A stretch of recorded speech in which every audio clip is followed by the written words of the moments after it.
Bienvenue dans le tutoriel pour calculer une poutre en lamellé-collé sur deux appuis, chargée en triangle et à inertie constante. Une telle poutre s'appelle PL2TC et vous la trouverez dans le menu Mes solutions, CIB LC, PL2TC ou bien via le menu déroulant CIB LC, PL2TC. Nous avons ici pré-rempli avec les valeurs que vous trouvez dans le document valeurs de test. Pour pouvoir effectuer le calcul, les premières informations à rentrer sont des informations concernant la géométrie de la poutre, soit sa longueur et sa pente, puis les contraintes climatiques de la poutre,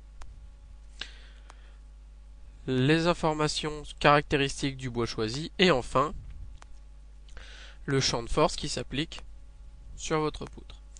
A noter que pour utiliser ce logiciel, il vous faut avant tout avoir utilisé le programme Climat pour pouvoir bénéficier de ce rapport ici et donc pouvoir effectuer votre calcul. Vérifiez toujours que vos valeurs sont saisies avec des points et non des virgules et lancez votre calcul. Vous arrivez alors sur la page de résultats sur laquelle vous retrouvez vos valeurs initiales, ce qui vous permet de vérifier que vous n'avez pas fait d'erreur de saisie, et vos résultats qui sont construits de la façon suivante: la dimension de la poutre, puis les charges qui s'appliquent au niveau des deux appuis. Ici vous trouverez une équivalence avec ce qui se passerait si la charge était uniforme au niveau donc du champ de force et des déformations subies. Et la charge uniforme est le logiciel PL2UC dans ce cas.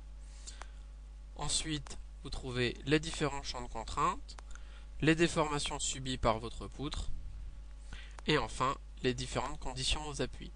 Si une valeur vous semble incorrecte, vous pouvez toujours revenir en arrière, modifier la valeur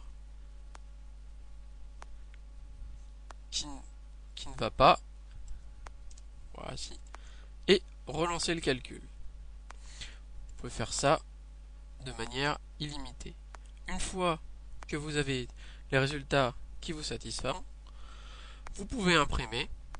Vous trouverez alors l'ensemble des informations que vous avez rentrées pour vous identifier lors de votre inscription, puis les valeurs initiales que vous avez saisies, et enfin les résultats de votre calcul sur le même document. Merci d'avoir suivi ce tutoriel et à bientôt dans un autre tutoriel.